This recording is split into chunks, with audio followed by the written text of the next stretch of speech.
Hello, my dudes. My name is Draxos the Barbarian, and thank you for tuning in to my channel. Today, I would like to talk about Marvel and what they can do to fix their horrible characters. Um, Realize that when I'm talking about this, I say it from a place of love. I love Marvel. I love the X-Men.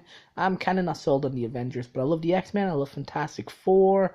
I love Spider-Man. I love most of Marvel's characters, and I want them to do the best that they can. They're not doing it right now. Um, but with Axel Alonso leaving and CB Cebulski coming in, taking over, there's a chance here that Marvel can do something to fix all of their horrible press and also their horrible characters. And I say the two of those because they're very interlinked. Marvel's horrible press is at least partly why, or at least a symptom of, how their characters are doing so badly. Their horrible press is always based around creators attacking fans, creators not listening to fans, creators calling us all Nazis. I'm pretty sure none of them have ever read what a Nazi is, but they think everybody's Nazis. There's Nazis everywhere. We're all Nazis. Everybody's a Nazi. It gets really tiring. I don't want to read a book by someone who calls me a Nazi. Hell, I don't want to talk to a person who calls me a Nazi because they're probably very dumb. So first, before Marvel tries to fix anything else, they have to fix their press. Now, they have a chance with CB Cebulski.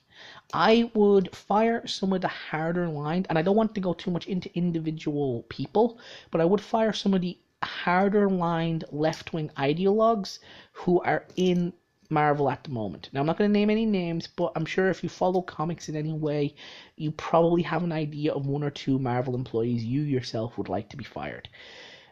And I think they have to be. Marvel's in ruins. It's like none of their books are good. And part of this is because every time we tell a creator we don't like what they're writing, they write it worse. Look at Captain Marvel.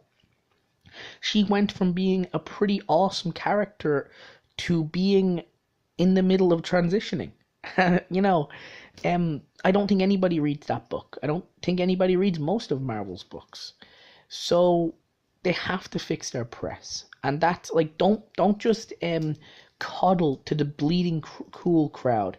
Nobody reads Bleeding Cool either. That's a complete waste. Just look at that magazine Cracked, the online magazine Cracked. It went left-wing ideologue and it's gone now. I used to read that all the time.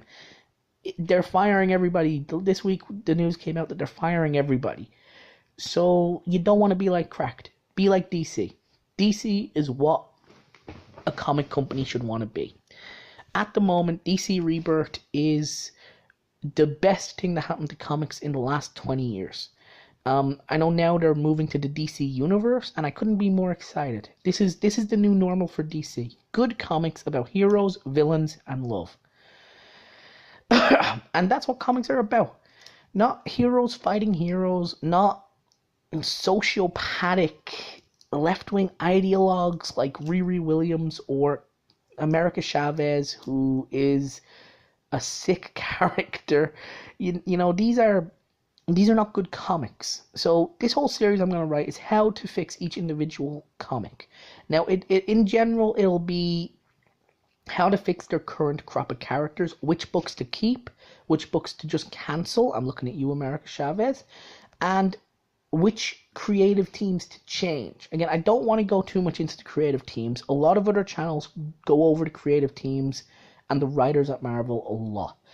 I don't want to. I don't want my criticism labeled as misogynistic or whatever, Nazi. It's going to be Nazi. I'm going to be called a Nazi either way. But,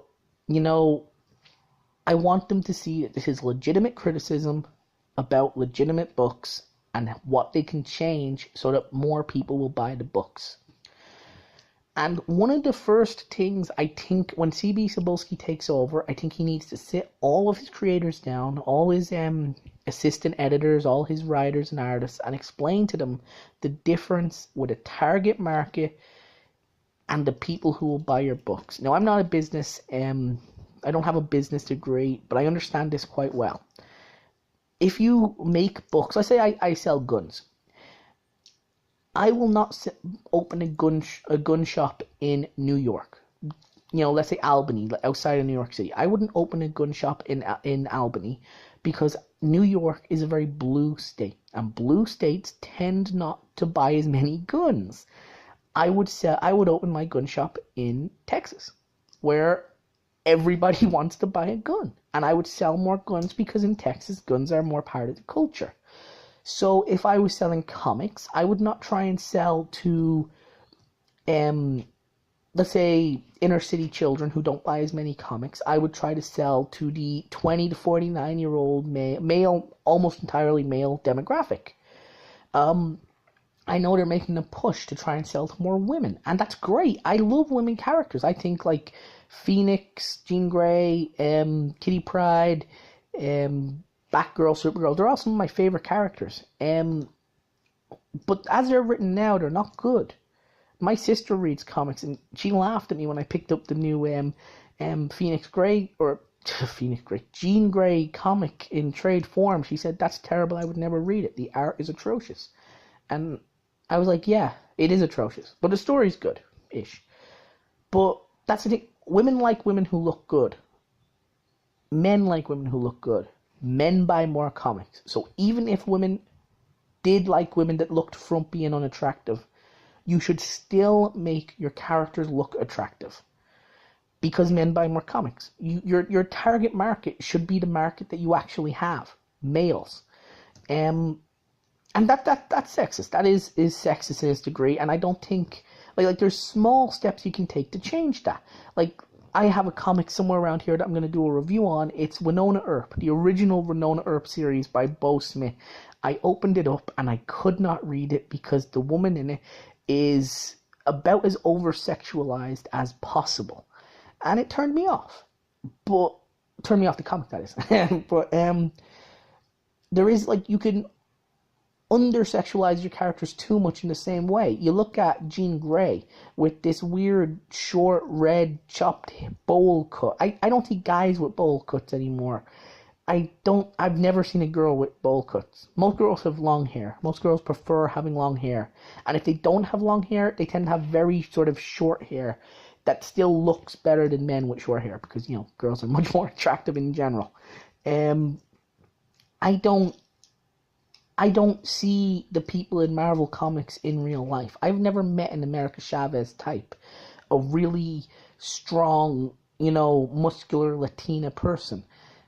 And if I did, I could be certain that a really strong, muscular Latina person probably doesn't read comics.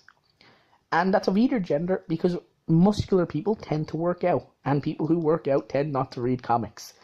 So Marvel really needs to learn that the people they're marketing comics towards are fat nerds like me. And yes, they should try and expand their audience base, but within realistic expectations. You know, a lot of people just don't want to buy comics, and they're never going to be convinced. They think it's a childlike hobby, and that's okay. There's nothing wrong with your audience being mostly 30-year-old men. There's nothing wrong with your audience being mostly 30-year-old women, if such a thing was to happen. But always market to your audience. Always tampons don't market towards me, because I'm never going to buy them.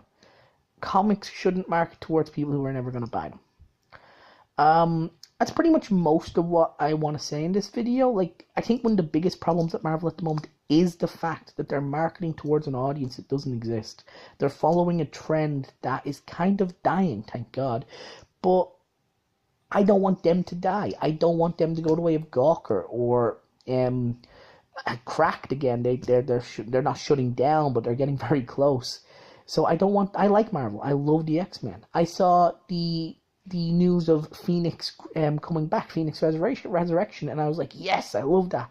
And then I saw the art for the new cover of X-Men Red and thought, that's terrible. Why is she in this pseudo Iron Man suit? Why is everyone in Marvel in a pseudo Iron Man suit? You know, Punisher should not be in a pseudo Iron Man suit. In fact, Punisher should be written by someone who's a hardcore NRA proud, gun-loving, you know, someone who I would consider too right-wing. And the reason for that is because that's what the Punisher is. I think the Versadine Comics said it best when he said, Punisher is an overreaction, a conservative overreaction to a liberal world. And that's who should write it. Someone like Chuck Dixon should be given the book. You know, and I think that's one of the things. Like, they need to change their artists. Some series need to be cancelled. Some series need to be cancelled. And I'm going to do individual episodes on as many of these as I can think of, and like the ones I can change. Like, I'm probably going to do an episode on America Chavez. It's going to be very short. It'll be cancel it and then end, because I don't actually think that character can be saved. And that's mainly, this is just the first intro video, really. So thank you for tuning in, and I will have the next video up probably. I'm probably going to put like 1 or 2 videos up together at this, because at the beginning of the channel. So if you have any criticisms, any likes, comments, and thoughts on how you would fix Marvel, please leave them below, and I read all the comments. And share this, please, so everyone else can get to know my fantastic voice. I actually hate my voice. Thanks very much, and have a lovely day.